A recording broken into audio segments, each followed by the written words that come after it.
Welcome to the greatest debate of the year.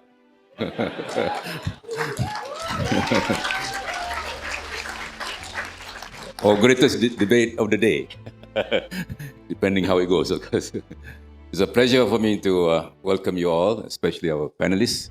My name is Datuk Pa, and we've got very distinguished people here this afternoon. The other panels have been, I think there's far too many. We only have two, So I hope there's going to be a lot of exchanges of discussion. Let me commend the organizers. I've been close to some of you Perdana Fellows. I've been part of the process. So when they came to me, I thought, why not? I told them, Arif, that I know nothing about CBAM. What's CBAM? So today is about CBAM. Morning was very macro, general, global, policy, all kinds of things you learn. I'm here to learn. This is a learning process for me. I'm part of this continuous education process. I like to learn, and I've been meeting people, and I've been doing a bit of work on sustainability. Anyway, we have two very distinguished panelists. Ambassador Rokas, a diplomat, of course, from the European Union. He's been here 5 years. He's going to leave in a few days, I was told. Of course, he's going to weep quite a bit. Sad to leave Malaysia, of course. He's been involved in many areas of sustainability and palm oil, a sore point for many of us in Malaysia, and I've been informed that there's a clear path for palm oil. There's a resolution to that in the next few weeks, so he's probably going to share with you about palm oil. But today is about CBAM. He's going to tell us what CBAM is all about. We're going to start, this is 101, starting from basics. I'm sure many of you are not familiar with CBAM. We have Shao Loong. Many of you listened to what he said this morning. He's been around since COP5, and now it's COP. And Baku is COP29, so he's very young. Many of you were not born yet at COP5, He's with, as you know, with KRI, a very important institution involved in research in many areas, contributing a lot to policy making in this country. I'm not going to say much, I'll come back later at the end.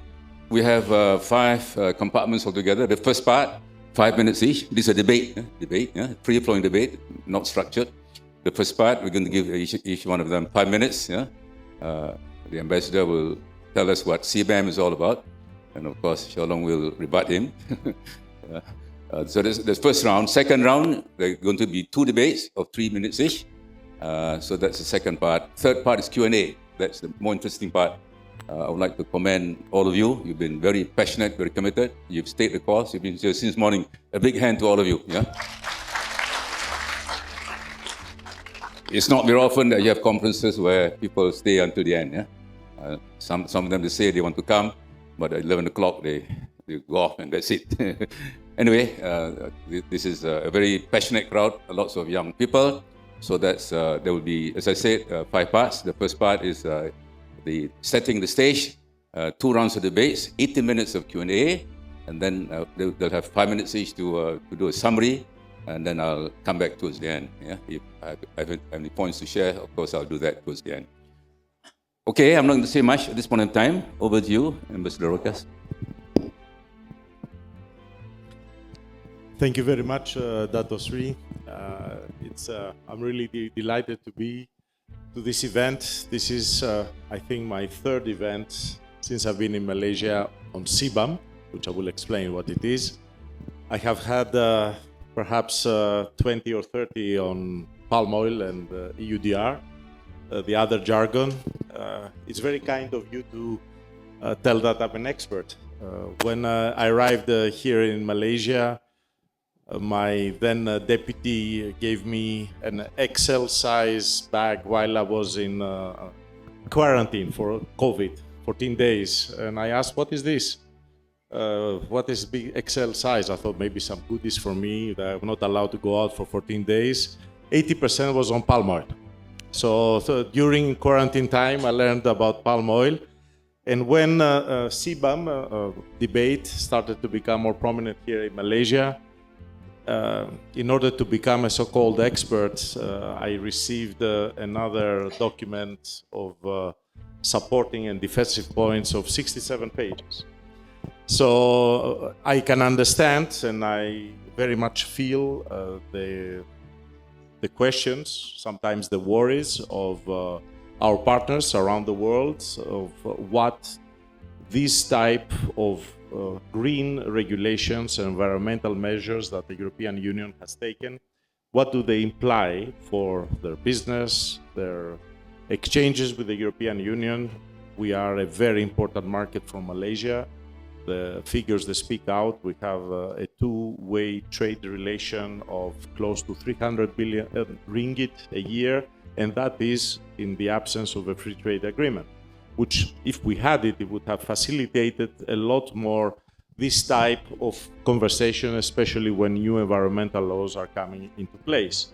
So since we have today the possibility to have debate and Q&A, I have and I must tell you a few words about the CBAM and what it entails. First of all, CBAM is the Carbon Border Adjustment Measure, as we call it, or mechanism.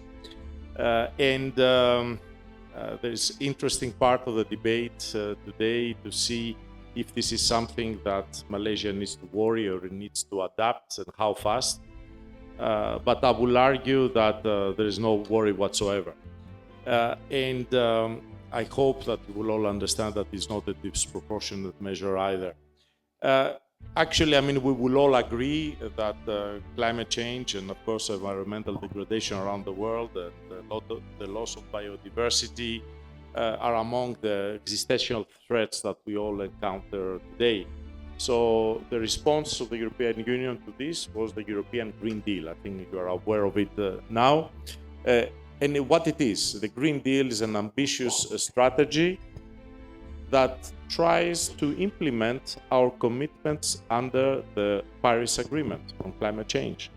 And we want to move the EU towards a low-carbon, modern, resource-efficient and competitive economy. And that is a motto that leaves no one behind, meaning inclusive and allowing for our people to adapt and be ready for the new technologies. But the idea is also to have our partners around the world doing exactly the same. So CBAM is part of this effort, is one of the measures. The other is the famous EU deforestation regulation that we have debated very much. So what we want that, I mean, the concept is quite simple. We want to avoid that there is carbon leakage. And what we mean by that is that if we have more stringent, let's say, rules in the EU, we do not want that EU industries, they relocate somewhere else in the world where the rules are not so stiff, they're not so severe, and then they go to another country, they pollute more, and then they import to the EU actually products that they have high intensity of carbon. And that is unfair, not only for the EU, but also for the world, because we are part of all of this together to try to mitigate what is happening now. And all of us, all societies, including here in Malaysia, we want to move towards net zero. So the CBAM regulation is fundamentally environmental measure. And it is a measure that initially it consists of only 6 products: cement, iron and steel, aluminum, fertilizers, electricity, and hydrogen. And what we want with this regulation is to extend it in a way that it replaces what we have now in place, the European Union Emission Trading Scheme, which we want the EU to complement. Oh, I have to rush. So I will say that it is already in a transitional phase. It has entered into force, but it will enter into application in 2 years' time. So we have time to adapt. And then from 2026 to 2034 will gradually come into application. Then I will say, and this is important, and I will allow to cut some of your time, but I want to underline that for the importers, there are three major mitigating considerations, and everybody should know that. First is that the importers of products whose carbon content has been reduced will need to buy less of these certificates at entry points or at all. And we have a case, an example in case, which is Sarawak, which produces most of its steel within a green way, so perhaps they have to pay on nothing. The second is that the national carbon price paid by a third country producer, for instance, under the European Union emission trading scheme, can be deducted and will be deducted from the amount of CBAM certificates that they have to be bought. So it is equitable. There is no way that you are going to do a double payment. And third, and this is my last point, the CBAM certificates are phased in. As they are phased in, the number of free allowances our EU ETS system will be phased out. So again, I mean, this is a way of avoiding double payments. So I leave this introduction to this, and I'm ready now to confront you.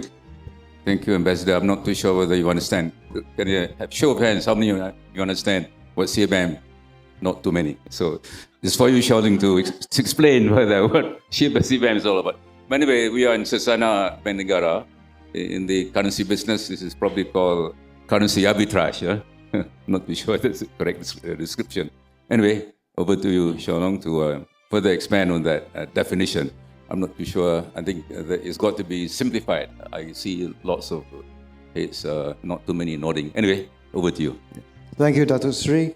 I hope since there's a concept of carbon credits, I get some time credit for the ambassador eating into my debate time. Good afternoon, everyone. Assalamualaikum. And Kado Mesmeri to the good ambassador. CBAM, right. Well, let's start off with a little anecdote. I think the greatest Greek writer of the 20th century, Nikos Kazantzakis, right? He wrote Zorba the Greek. He wrote The Last Temptation, turned into a film by Martin Scorsese. And he has this incredible epitaph on his tombstone. It says, I hope for nothing, I fear nothing, I'm free. Now, I hope to point out that in a way, on the issue of CBAM, the EU is not free. It hopes to be recognized as a climate leader, and yet it fears foreign competition in terms of imports affecting some of its dirtiest industries. And it is trying to shield them using de facto tariffs, trade tariffs, provided through CBAM. Here's the problem. And I'll talk about history. The Greeks, in a way, invented history. You got Herodotus, right, who wrote the histories. Let's look at climate history. The EU is the second largest climate polluter in human history. It is responsible for 16.6% of historical carbon, right behind the US, which is responsible for 25%, 1/4. Malaysia, 0.37%. We're very far behind. And yet, through CBAM, the EU wants to make the rest of us pay. How is that equitable? CBAM, actually, the more I look at it, it's not really an environmental legislation. It's a means to resolve an internal policy crisis arising from how the European emission trading system, the ETS, was managed, particularly with the very free and very generous allocation of free pollution allowances to the dirtiest industries in the European Union that should have been subject to pressure from the carbon market to change. But when you take away the pressure to change by giving them free allowances, what is the incentive for them? There has been a lot of domestic outcry within the European Union about the provision of these free allocations, and the CBAM has arisen as a way to resolve this kind of scandal. How bad is it? Well, the European Union member countries gave out more in free allowances than they actually took back in earnings and revenue from the ETS. They gave out, I think, something like 99 billion euros, and they only took back 88 billion euros. Businesses got so many free allowances, they actually managed to sell them off for profit of about 50 billion euros in total. So the system was broken. And so there was a desire to fix it. I recognize that. I applaud that. But the way that they're fixing it is to punish trading partners by imposing these kinds of charges on people who are importing and competing with these industries, which are basically steel, iron, and so forth, right? These are industries where they have the highest carbon emissions, and they need the greatest pressure to change, but they're being shielded from competition. And the shielding is just shifting the goalpost. They used to be shielded with free allowances. Now they're being shielded with de facto charges on their import competitors. Carbon leakage, this idea that either the businesses move out of Europe to find somewhere with a lower regulation jurisdiction, or that foreign products come and compete with them because they're cheaper and so forth. At the same time, the idea is there that they're coming from a country with higher carbon emissions, right? More embedded carbon there. But the European Union is the second largest climate polluter. In a way, the European economy, the technological heights and the heights of wealth that it's achieved is, in fact, 200 years of embodied carbon that has allowed them to reach this level of productivity and wealth and the ability to innovate and change, should they choose to do so, to produce more carbon efficient products. Countries like ours have only been independent for decades. Our carbon intensity may be slightly higher in some cases, but we don't have that same kind of technological wealth, the benefit of emitting 200 years worth of fossil fuels. Neither do most developing countries. Now, if the firms move from Europe to somewhere else, like say Malaysia, how do you tell it's actually carbon leakage? As an ambassador, one of your duties is actually to help European companies move to countries like Malaysia to invest here. How do you know when a company is moving for perfectly legitimate investment reasons, and how do you know it's moving for carbon leakage?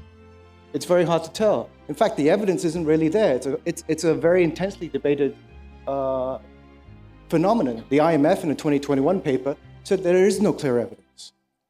There's an empirical paper published in 2018 by European scholars that found for the lifetime of the ETS, up till then, there was no evidence of carbon leakage. Now, the question is, this is one of these is the absence of evidence the evidence of non-existence? We don't know. Carbon leakage perhaps could be seen as a form of blackmail that the dirty industries use on Brussels in order to extort subsidies in the form of free allowances or trade protection.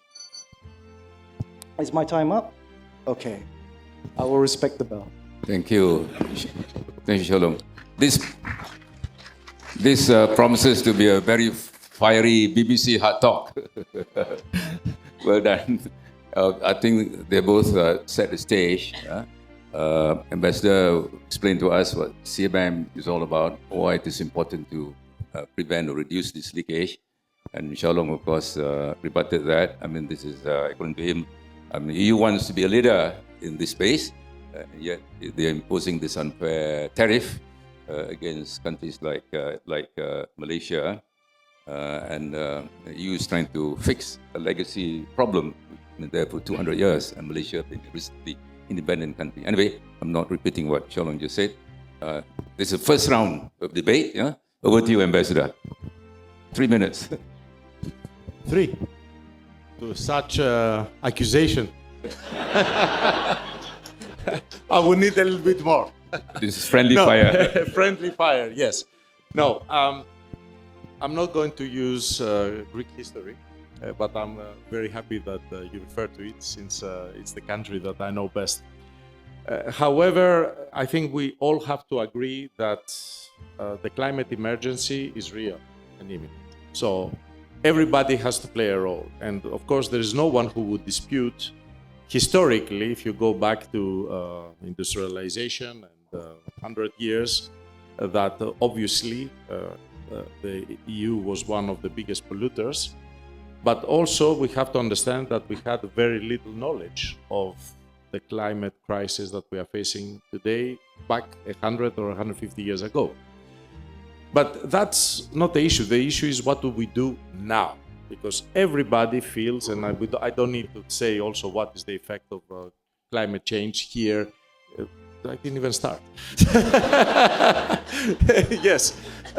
So what is the effect of climate change, not in Europe, but also here in Malaysia, everywhere in the world?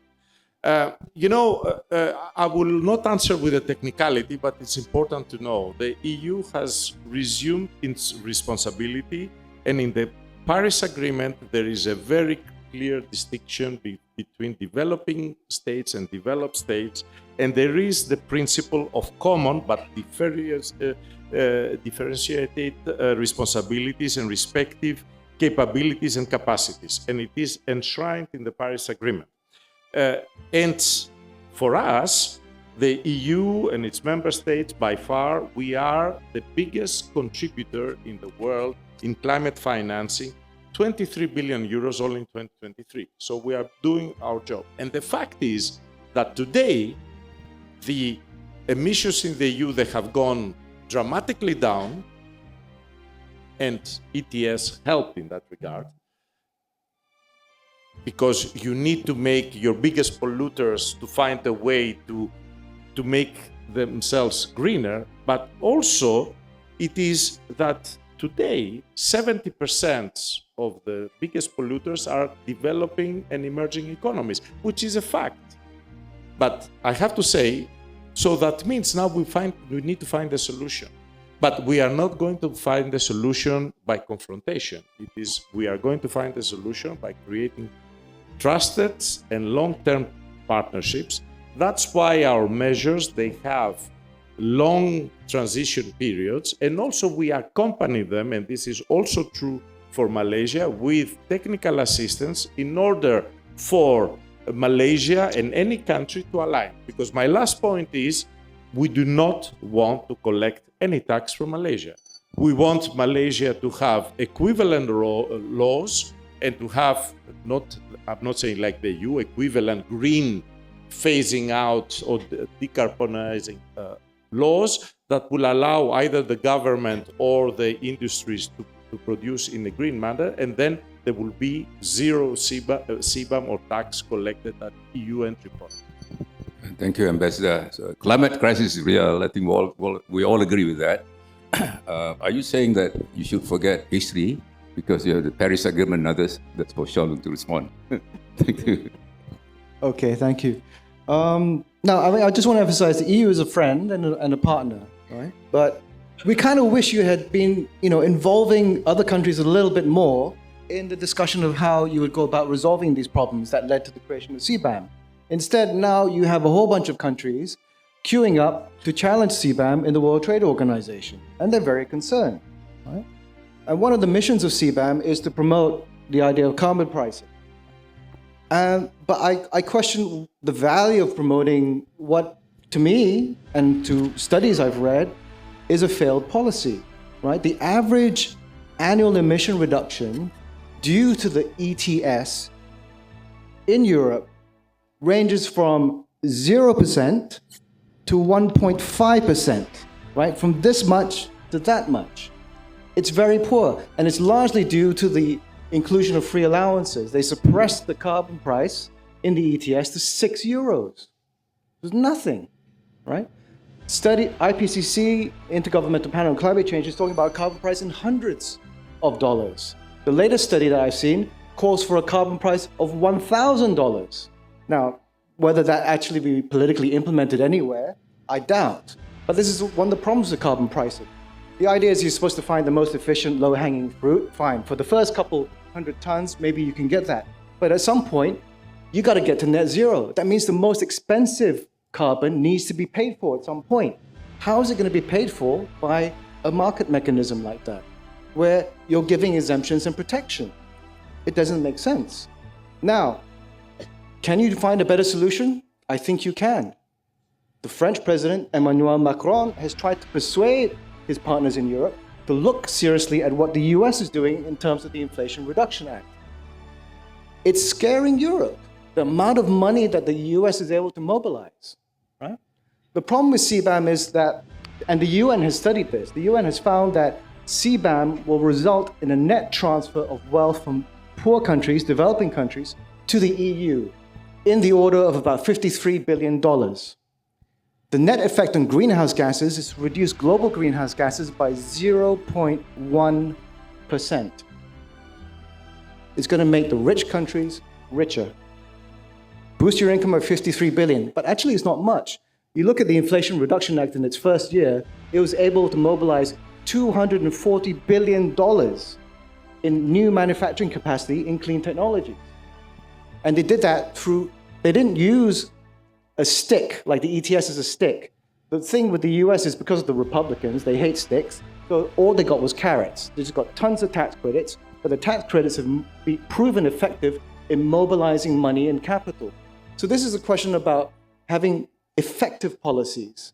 But my worry with the CBAM and the EU's evangelism of carbon pricing is that it's promoting flawed policies to us. I think look to thyself first for change. Thank you. That's the end of the first round. Unfortunately, you can go on and on. ETS performance has been very poor, according to Shao. And he referred to the Inflation Reduction Act in the US, which has been more successful, which perhaps the Europeans might want to follow. What say you about that, Ambassador Rokas? Well, first of all, I want to commend Shao Loong because the best way in a debate like that is to throw a lot of data where my data does not really match yours. So, you know, they create impression. But I'm very happy the papers that you have and the amounts to also share with my headquarters and come back to you. But what it matters, I think now you referred to another model that perhaps it is successful and this is what the EU should be doing, but the US Inflation Reduction Act actually is a massive subsidy. And this is exactly what China does also. It subsidizes its manufacturing industry massively and then dumps into the world subsidized cheap products. And there is a difference with very questionable environmental laws. So I don't think that you can call a subsidy policy, which is distorting trade, as a best alternative.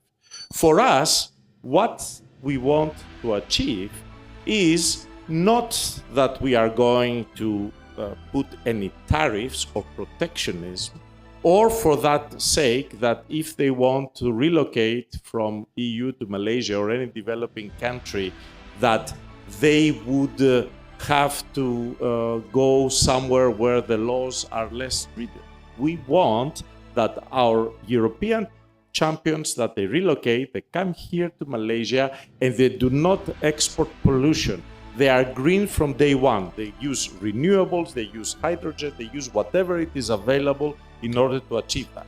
And we do not want, and I am categoric about that, and this is also about the CBAM, we do not want to impose any tax. That's why we have the transition period, and I have offered to the government officially, not once, many times, to get this technical assistance, because the government here in Malaysia, like everywhere in the world, is thinking how to achieve net zero, how to decarbonize, how to generate income to move to cleaner technologies. Because this is not going to come just like that, or with voluntary schemes that some people want, and then there's no mechanism to control them. So all of that is what it appears as flow to you. I think it is a way that it is a correct way through engagement. I take your point, and we should have been, and that I totally agree, including on the UDR and palm oil, we should have been more proactive, communicating properly and engaging in earlier stage. We have public consultation mechanisms, but I'm not going to come to that. Nobody's look at them until it is the end product. But we should have done this better. I totally take this point, and I think we feel it everywhere, and the EU has rushed a little bit into all these debates. But the intentions are very good, and also we are walking the talk, meaning, I said to you, we are the biggest contributors to climate financing, 23 billion euros. That's not minimal for developing countries in 2023, but what we want to do is, for here in Malaysia, it is to come up with possibilities that either you align or you have your own legislation and CBAM on any other measure like UDR that we are in the process of resolution, that we have to have any negative effect into any recipient country? There are obviously big gaps in numbers. Yeah, I'm not too sure whether they can be resolved here with the two debaters. Obviously, we've been using different approaches in massaging those numbers. By the way, interesting, Ambassador Rokas. I mean, you alluded to U.S. having a model which is similar to that of China, which is subsidies to support industry. And from what I can infer, you're saying that the European model is superior to the one being used by the U.S. and China. Anyway, that's a very interesting observation. Over to you, Shao, to rebut some of those assertions by the ambassador. Thank you, Dr. Sri. I hope the good ambassador is not trying to give the impression that the European Union doesn't employ subsidies, because then we can get into agriculture and the common agricultural policy. But let's stick to climate and green energy, because Germany is also providing billions of subsidies, right, for high energy costs, 28 billion euros, and it's providing a further 4 billion euros to help manage carbon price fluctuations on the ETS. And these are monies that your trade competitors, countries like ours, can't access. Right? CBAM appears, you're trying to say that CBAM is fair because it compensates the free allowance with corresponding, CBAM charge. But then there's subsidies that the European companies get access to that their competitors can't get access to. So the fairness goes out the window. Yes, US uses subsidies. Yes, China uses subsidies. That's industrial policy. The WTO actually allows subsidies to be used in certain areas. That's by design, right? The EU has been one of the biggest proponents of encouraging countries like Malaysia to embrace free trade and join the WTO. There's certain kinds of subsidies that can't be used, but there's certain kinds of subsidies which are effectively kosher or halal, right? You can subsidize R&D, you can subsidize innovation. So why did you not choose to do that instead of punishing your trade partners? And the worst thing is that some of the poorest countries in the world, least developed countries, which the European Parliament called upon the Commission to exempt from CBAM, in the final regulation were not exempted. So you're taking money from the poorest countries. You may be the biggest donor of climate finance, thank you very much, but levels remain far too low. And if you take money from a poor company, the company has to stump up the cash flow in order to buy the carbon allowances in advance. Right? This is a big problem for small businesses who want to internationalize. And then I read the propositions from the EU that you propose to return people's own money back to them in the form of climate finance. This is wrong. This is washing it. Right? So this would be tantamount to double counting climate finance. Climate finance needs to scale up dramatically.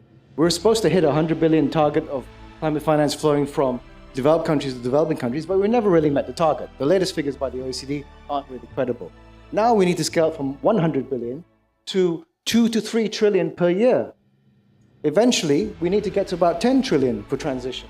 Transition is terribly expensive. Malaysia's energy transition alone is supposed to cost 1.2 trillion ringgit minimum. Right? We haven't even calculated how much adaptation will cost us.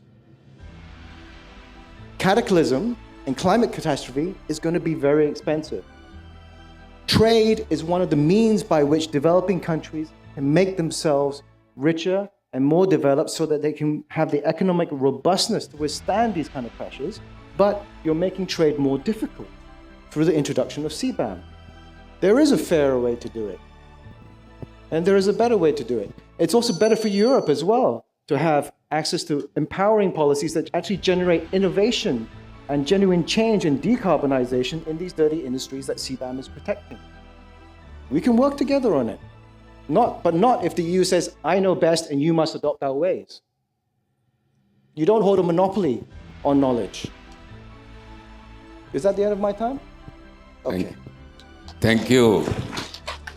It's been so exciting.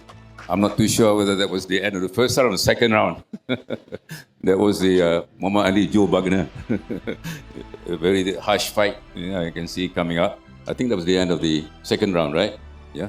We're ready for Q&A. So next will be question and answer from the floor, and there will be 2 more sessions after that, which is summary by the 2 debaters and a quick summary from me. Over to you. Okay. Question time.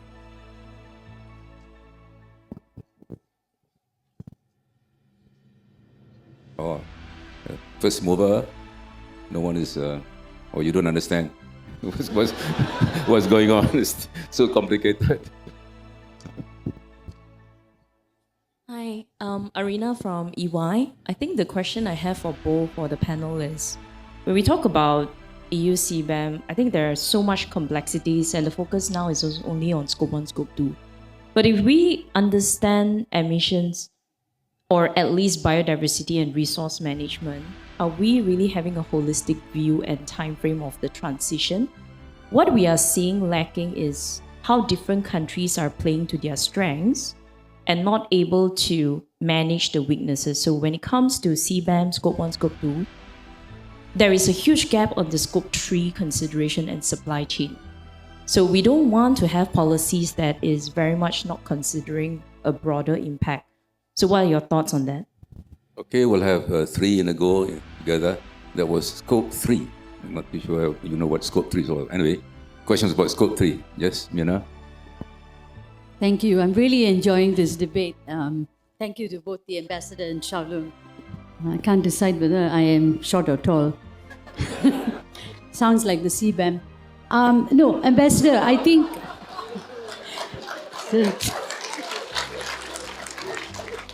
I think the point is, I think your point we understand is basically that you're trying to address a problem. And the problem that I wish to raise is that given the complexity of how CBAMs are, there is an absolute refusal to even talk about this in the climate arena. I mean, I've been taking part in these climate COPs longer than Shao Loong. Shao Loong started early, but I started late, but I continue to be there. There's been a persistent effort by developing countries under the Group of 77 and China to talk about unilateral trade measures, and particularly to talk about the CBAM and the cross-border impacts that it's having. This is only to have a discussion, and it's shot down. They don't want to discuss it. They said, this is nothing, we can't talk about it. So you can't have that discussion at all. And then in the WTO, there's also a problem. You can't have a discussion there. And I think the point that I agree with Shao Loong is that once it's a process issue. The process issue itself is that we're just being shoved down the throats and say you have to take it or you leave it. We'll give you some technical assistance, 2 years for you to comply. But I think the point here is that this is about collaboration. This is about a world that is trying to move away from what is really very hard in terms question, of... Mina? Yes, coming to the question, lower carbon emissions. The point I want to ask is really, couldn't there be a situation where instead of CBAMs, there is real collaboration rather than... And there is this, what do you think of this Article 3.5 of the Framework Convention, which says that you cannot use trade measures under the guise of climate action, but which are actually protectionist. That's what the Article 3.5 says. How do you comply with that? Okay, thank you. Article 3.5 and collaboration. The first one is about scope 3. Final one, first round of Q&A. Hello, Tessie. Hi, good afternoon, everyone. My name is Jasin from Bernard Business Consulting. So my question is more on the technicalities on the reporting requirements. So according to the specific embedded emissions, how to calculate that, it's quite different from the usual or the common that people are already using, such as the product carbon footprint. And since there's already an ISO standard to measure product carbon footprint, and EU is coming out with their own standard, and companies have to do 2, 3, and maybe more reporting for the same, I would say, the same purpose to measure the climate impact of the product. So my question is how EU can change or adapt their regulation to fit the global practices that has been around. Thank you. Thank you. I got Shao Loong to respond and Ambassador to rebut. Let's reverse your roles. Huh? Yeah. Shao Loong, you want to go first or Ambassador? Thank you. So, or you want to go first? Yes. I want to start with a comment. I would categorically refute that the European Union is using trade protectionism in any form whatsoever for climate purposes. I want to be on record on that. categorically refute. All our measures that we take are WTO compatible. And besides that, this is not what it matters. It's a fact. Not only we are number one in climate financing, that you said that maybe it's not enough because we have not reached 100 billion, but that's also the problem of others that they need to contribute.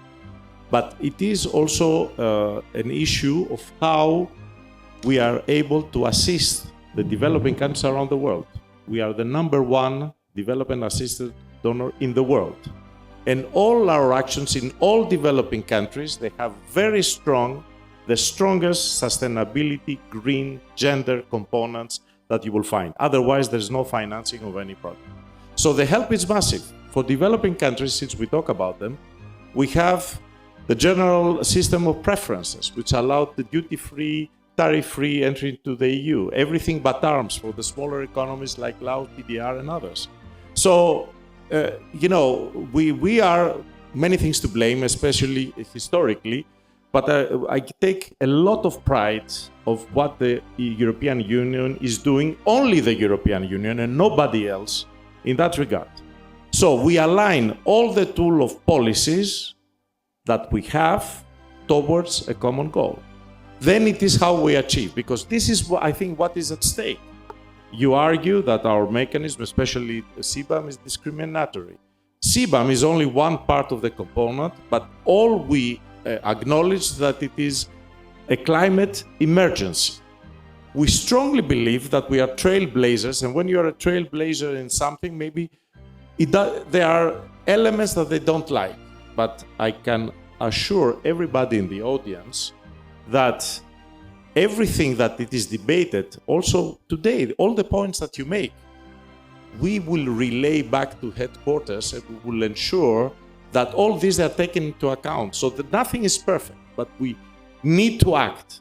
And the European Union is the first one to act. And we saw it also when the value chains have been into danger, when we saw the impact of COVID. Let's not forget that we have also wars and the impact of these wars that are happening. So many things are happening in the world, but the climate emergency stays. So we definitely want to partner, not antagonize, and not to have any problem, especially with a country like Malaysia that could be, and it is already, a leader in the green transition and decarbonization, because we have exactly the same goals. Talking about treaties and best ways, I would argue that subsidies, except the ones that of course are authorized at the WTO, this is not the way to go. The way to go, and all these elements that we discuss, including CBAM or palm oil, they can be dealt in a trade treaty, which protects all industries involved in this regard to move ahead. So here in ASEAN, we have with Vietnam and Singapore. We are negotiating with Indonesia, later stage, with Thailand and the Philippines. Hopefully we will start negotiating very shortly with Malaysia as well. We will be able, all these issues that derivative of perceived protectionism, to address them once and for all. And I think this is to our benefit, the mutual benefit. Just very, very quickly to say about the questions from the audience on the broader impact and the real contribution and the Article 3.5. But of course, it has to be a holistic approach. So I honestly think, because here is not, I feel that I have to defend the EU, although this is my job. I have to respond to what we need to be doing together. So obviously, the broader impact is what we want. The social impact is what it matters the most. And I think every government takes this into account. Because how you can mitigate if people are stayed outside. We are talking now with the Malaysian government about Tibet, everywhere, in all action, to include it. So nobody is left behind and everybody is included. And then, obviously, again, I don't claim here that CBAM or any UDR or any other measure is perfect. The clock is ticking, yes, but any imperfections, they are dealt, we communicate, we try to address them. So at least you have, I hope, to recognize that this is a genuine and 100% honest approach. We are here in UDR, we put in the past 4 years tremendous effort, and we have reached it. I'm pretty sure in CBAM it's much easier, because especially in a country like Malaysia, it concerns only 3.4% of your exports to the EU. Maybe 3.4 too much. It doesn't mean because it's negligible that it does not have to be addressed. But I'm sure it has to be addressed, and also the 6 areas that we cover under CBAM are the big polluters and the big boys, or the big guys, or the big ladies, or you name them as you wish. They are leaders, and they can afford a carbon pricing here in Malaysia, preferably. That's the idea. We don't want to collect anything, to be able to help assist the government mitigate and move, because otherwise how Malaysia is going to move to net zero if it does not regulate, and if it does not impose some deadlines, and gives, of course, at the same time, green financing and incentives to the industry to do so. That is what it was ETS. ETS is not a trading store mechanism. It is a mechanism that attempts to make everybody comply with the greening of the economy. And we believe it has been very successful, because the EU has dramatically, in the past 20 years, reduced its carbon emissions compared to 1990. So with that, I want to say also that my team, we are very proud to sponsor this event, because through these types of events, we understand all the nuances, and even better, and very legitimate comments that have been said. That Shao, you are a leader on that. This is really, you bombarded me, but rightly so in many aspects. Some that were unfair, but this is not a session that I come here to pretend that, we know the know-how, we'll point the finger. This is a session that we said we took this initiative, but we want to bring everybody on board. And the aim is that after this debate, we'll report back. All my team is here taking notes back, and we'll try to have a very good solution as a follow-up, so as there will be zero discrimination when it comes to EU-led policies and regulation that we strongly believe are environmental and not trade protection. Thank you. Over to you, Shao. Thank you, Dr. Sri. Before I start bombarding again, I do want to acknowledge and congratulate Michalis, Rokas, and the EU mission here for coming to speak about this debate this issue in public, because so far I haven't had a good impression of the EU's openness and transparency on this. And I would like you to convey this back to Brussels. I will share two experiences I've had. I was in Geneva last year for some economic meetings at the UN. And it turns out that the UN had been asked by the BRICS countries to prepare a report on having a sort of a clean economic way forward. And it's called the Positive Trade and Environment Agenda for the BRICS. And it includes some sections and some findings of UN economic studies on the impacts of CBAM on BRICS countries. Apparently, the EU was very upset with the fact that the UN did this study, and they requested that the EU, very strongly requested, that the EU take it down from their website. I was very lucky I was in Geneva, because I managed to get a physical copy of the report, which I can't share with you. This is my only copy, If it was available from the website, I could just give you the link. Now, this is very concerning, because I thought the EU, did stand for freedom of speech, expression, transparency. And then my other experience, also in Europe, actually, I was in Bonn last year in June at the intersessional meetings of the Climate Convention. And I was there on the panel to talk about industrial policies that would help with climate mitigation. And the EU delegate who was the co-chair of our panel, and we were speaking to all the member states of the UN, nearly held up the start of our panel because they were busy deleting references to CBAM from the presentation of one of my fellow panelists who happens to be in the audience today. They said, you can't talk about CBAM, but it has industrial implications. Why can't we talk about CBAM at the UN? That sent a very worrying signal about the level of fear that the EU has over this policy. You're supposed to be confident. I mean, you are very confident about it, but I don't think it's shared by all your colleagues. It doesn't inspire confidence in us, who are your trading partners. And the level of discontent is growing, because when I was in Geneva, I also met with several WTO ambassadors, and they also have concerns as well. And the list of countries that are beginning to question and challenge CBAM at the WTO is growing. I'll just read it out, just to give you an impression. They include China, Russia, India, Paraguay, Turkey, Korea, Argentina, Thailand, Taiwan, Japan, South Africa, Indonesia, Saudi Arabia. There's more. Bahrain, Qatar, Brazil, Kazakhstan, Venezuela, Canada, Australia, New Zealand, and Egypt. So far. That's quite a lot. And they have concerns that CBAM could run against at least 4 provisions of the WTO. Article 1, most favored nations treatment.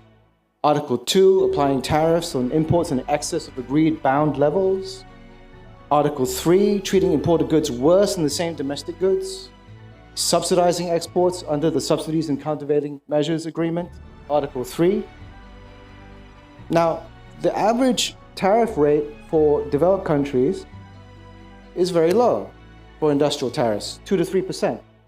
But calculations by Indian scholars have indicated that when you apply CBAM, it basically increases the price of the goods by 20 to 35% over import duties. You're going from 2 to 3% to 20 to 30% order of magnitude. It's going to have a real impact on trade. It's designed to have a real impact on trade precisely because of how you have defined carbon leakage, because you're afraid of product competition coming from other countries. It doesn't exist in its own separate world where everyone is trying to do their best in climate. People are also trying to do other things. And you say the big boys here can also handle change. Well, why can't the big boys in Europe handle change? Why can't European steel do more to innovate to reduce its carbon emissions? There are solutions available, not just from Malaysia, but also from elsewhere. A lot depends on how you go about it. But the fact that you're given all these free allowances for decades has completely disincentivized them to change. And so you recognize that, okay, you're taking away the free allowances, but you're replacing them with other kinds of protection, trade protection. So those dirty industries in Europe remain protected. And the threat is that the scope of CBAM in Europe will expand. Okay, maybe our trade with Europe currently, CBAM only applies to 3.4% and it's only 0.3% of our total world trade. But the European Union is not the only country in the world that is considering a CBAM. The US is considering one. Australia is considering one. Japan is considering one. Soon it will look like most of our developed country trade partners also want to consider one. And this idea of forming a climate club is explicitly mentioned in the CBAM regulation from the European Union. To form a club of the most developed countries who are also the biggest climate polluters, to implement a CBAM and charge the rest of the world these kind of carbon prices, when in fact the money should be flowing the other way. And you're right, we are running out of time. We have this 2050 deadline. So I want to ask, why are the free allowances being phased out over a 10-year period? Why is it going to take you 10 years to phase out the free allowances? They've already had 20 years of free allowances. Why do they need another 10? We don't have that kind of system here. We've already set the target. We need to move. The signal has been given. Thank you. Okay, thank you. All good things will have to come to an end. We've got 10 more minutes to go. I don't see any hands. Yeah? Can be one last one and we do the summary. Okay. The last segment, yes. Hello. Quick ones. Hi. My Yeah. question is for the ambassador. You mentioned a lot of things happening, like the war. I will frame this as non-political as possible and relate this to climate. A new research has revealed that the emissions generated during the first few months of the genocide in Gaza were greater than the annual carbon footprint of more than 20 of the world's most climate vulnerable nations. You've come up with CBAM, which is argued to be protectionism and non-WTO compliant. You've upped the tariffs on Chinese EVs up to 34%, which research says could lead to overall higher prices in EVs for European consumers. You don't condemn a genocide that is responsible for massive emissions caused by dropping bombs equivalent to 3 Hiroshima bombs in Gaza. My question is this really about climate, or is it about the EU's sole interest at the expense of others? Thank you. Thank you. Gaza and genocide, one final one, and that's it. I got to close shop, yeah. Hi, Assalamualaikum and good evening everyone. Dato' Sri Mustafa, the Ambassador of Rokas and also Shao.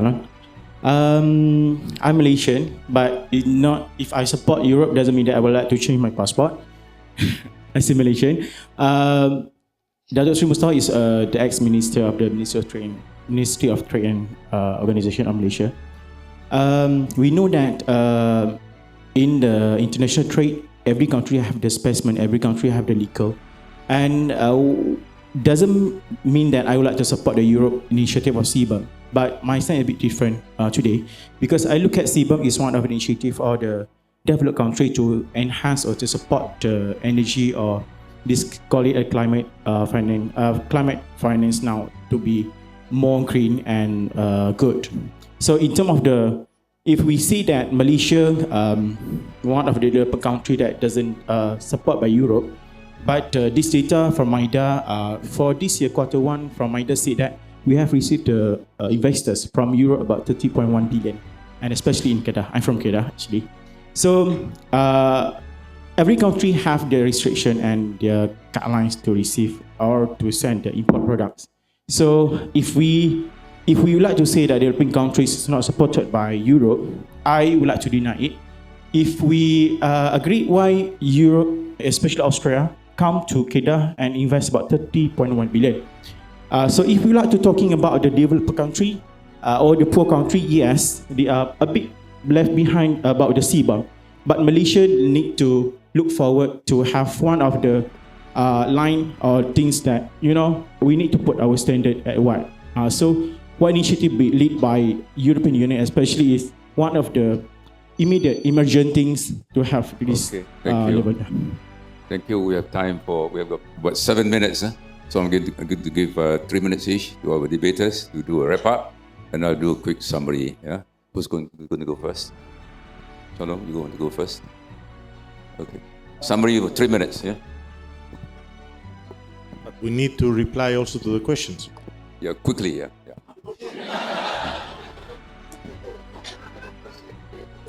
Well, because I don't want any question to be unanswered, but I will say the following to the first intervention. What is happening in Gaza is beyond unacceptable, and the EU and the European Union High Representative has said that many times. It is horrendous and it must stop. I don't want to make any link to climate change and carbon and pollution because unfortunately, besides the bombardment of Gaza, we have a bombardment that goes for 2.5 years by the UN Security Council member, Russia against Ukraine. So we can think and take into account this environmental disaster as well, not to talk also about the civilian disaster. On the WTO, one answer, all our partners, because they seem a lot that they are not unhappy, of course they can challenge the WTO, the European environmental measures. Malaysia did so not about the UDR or CBAM, it did it about RED II. The panel took very long.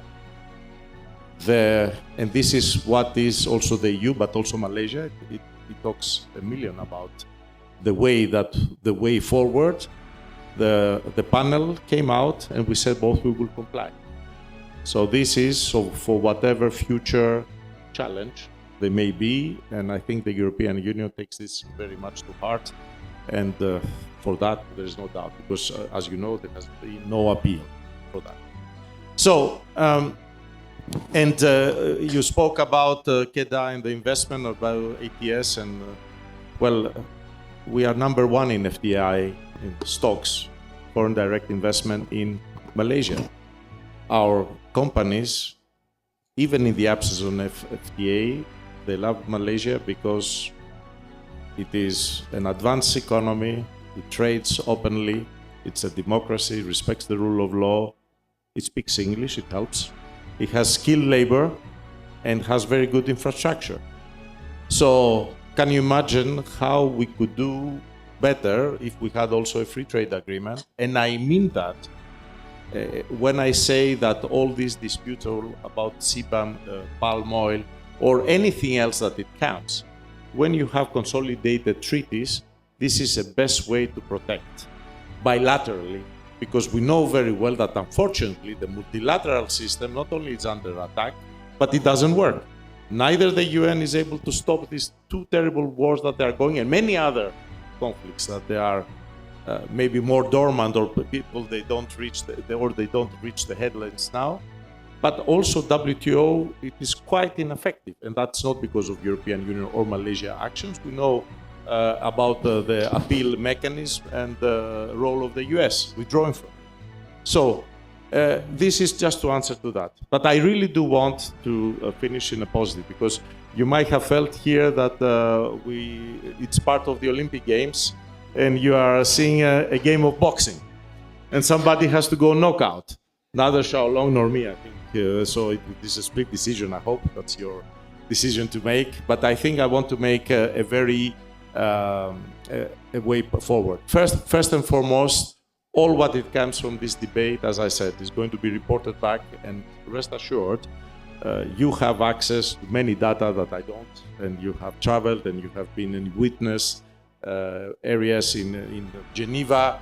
It's very difficult for me to comment when I don't know these debates, but I would be really immensely surprised if the EU is nervous about freedom of speech or try to hide anything. I mean, normally we are well known for assuming responsibility or being too weak to react in many times. But if it is so, I will convey all this, and rest assured that it will be a follow-up. But what we want to achieve here is the common goal. I think as EU, we do perhaps not our best, but we are trying to do our best to play our role as a leader in green mitigation, adaptation, net zero, and decarbonization. And we want to partner with all countries, especially with ASEAN, in the extreme responsibility that you are taking over with ASEAN 2025, with ASEAN as the two leaders of regional integration in the world. Besides that, we want peace in the world. So it would be a fantastic opportunity to work together for ASEAN 2025 under Malaysia's chairmanship to achieve that, but also to find a way, not only to the conflicts, but to find a way on the green transition and how it should best happen. I am pretty sure that all this, which sounds complicated and terrifies and maybe gives the impression that it is protectionist, it can be addressed in the time that it is, not before the entry into application, daily. And I am quite sure that what you present a little bit light, that it is a technical assistance, or there was also a comment from the panel that maybe we get away by offering some maybe lollipops in the process. It is not, because I truly believe the industry leaders, they are also concerned about it. And we do not want, with our actions, to discriminate, but we want absolutely to create and forge trusted and long-term partnerships. And for us, Malaysia is a priority. Thank you. Over to you, Shao.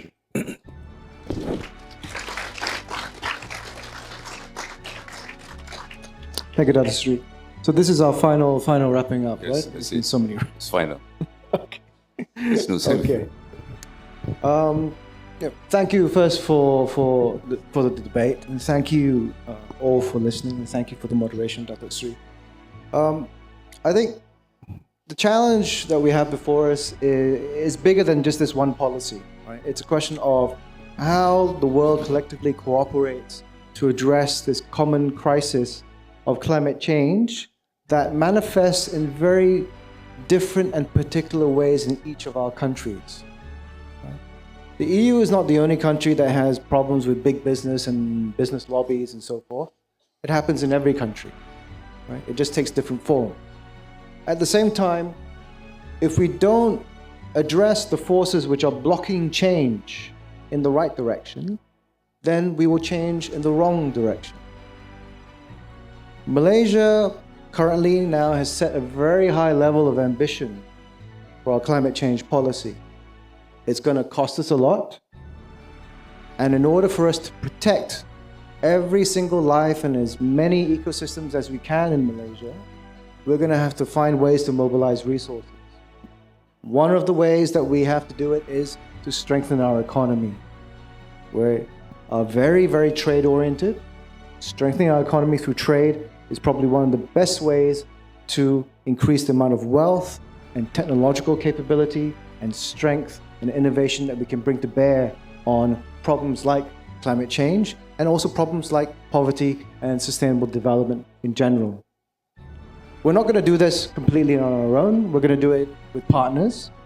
But partners also have to approach it with a position of mutual respect and empowerment rather than saying, I matter most, I come first, and you come second.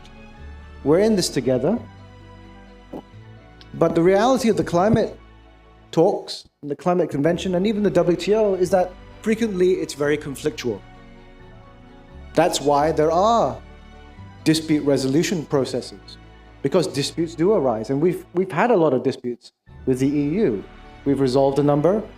We can't always appeal because the US basically has jammed up the appeal system. You just end up appealing into the void, so to speak, because you can't appeal when there's no judge to sit in the court, right? That's what the US has done. They removed the judge. Now, I know the EU and China and others have created an alternate system, the MPIA, for hearings to be done. And perhaps maybe we'll see CBAM taken into there. That will be very interesting to watch, you know? Gladiatorial sport and trade, perhaps. But as I mentioned earlier, the EU CBAM is not the only CBAM that we have to worry about. The idea has caught on amongst developed countries, and we could see more of Malaysia's exports subject to these kinds of pressures. And if they expand the scope of exports, iron and steel, aluminium, they're not big drivers of the Malaysian economy. They're pretty small even domestically. But the thing is, things like semiconductors, they actually consume a lot of energy, a lot of water. But everybody wants them, so nobody wants to penalize them right now. But can we rule it out? We need to think ahead. We need to think more than one step. Problem in Malaysia is we only think one step ahead usually. We need to think 3 or 4 steps ahead. We need to play chess, basically, right? We can't just go ping pong back and forth. We have to think ahead. And sometimes thinking ahead means that our first policy response isn't always compliance with what another country or trading bloc imposes. Currently, the policy response from government is to comply with the CBAM because they're just dealing with very small sectors, iron and steel. But we have to look beyond that strategically, think strategically. I've always encouraged that. Sometimes we have to engage in principle defiance. We've done that on oil palm. We've done that on deforestation. Maybe we need to do that on CBAMs. It's nothing personal because I don't know what the US is going to do, right? I don't know what the US is going to do after November, right? Right now, you guys talking about carbon leakage, the US is now talking about carbon dumping, whatever that means. Right? So it's a wild policy frontier out there that affects trade and climate. And Malaysia needs to be visionary about it. Now, maybe we join a WTO challenge, maybe we don't. Malaysia's response is usually to ride on somebody else's coattails and then we'll jump in at the last moment. Maybe we need to do a CBAM that's historically adjusted because you guys have actually got 200 years worth of emissions that we should maybe be taxing. You should be paying us. And the US should be paying everybody. And maybe China pays a little bit too. Who knows? Make you happy, make us happy, right? Thank you. But reform is needed, and the reform needs to happen on the basis of dialogue. You cannot take a unilateral approach to dealing with climate change, because climate change is fundamentally a global problem. It knows no boundaries. It knows no loyalties to any nation. It affects all of us. It affects the only home that we have, this planet. And we're losing it. We are burning up, and we need solutions that actually move us forward rather than lock us in conflict. We shouldn't spend our time fighting, actually. each other. We should spend our time fighting climate change. Thank you. Thank you. A big hand to our two outstanding debaters. Yeah. I got 4 quick points. Firstly, it's been a vigorous, robust debate. I'm happy there was no fist fight between the two of them. Very civil. Point number 2, of course, EU has been a great partner, investment, trade, environment. Yeah, we acknowledge that. And we hope to be able to partner with you going forward. Number 3, it's obvious from the questions and the conversation debate, there are lots of gaps. Gaps in knowledge, gaps in data, understanding. A lot more needs to be done. I've learned a lot personally. I learned this afternoon that there's not only CBAM coming from EU, CBAM's coming from US, many other places. That's news to me. Anyway, I came from zero basic understanding of CBAM. So thank you for that. Yeah. So there are lots of gaps in data which has got to be bridged. There's got to be more dialogue. Yeah. We are partners, of course, Malaysia and in EU. We hope to be able to enhance this partnership and more engagement. Finally, a lot of technical issues, CBAM, EUDR, what else, rate 1, rate 2, there's so many. And all these terminologies will have to be simplified so that the orang asli and people in the remotest parts of Malaysia understand what these whole things are about. Because in the end, it's going to affect their lives, including MSMEs. So on that note, thank you so much. You've been fantastic. Well done, Perdana Fellows. And another big hand to our two outstanding debaters. Terima kasih. Assalamualaikum warahmatullahi wabarakatuh.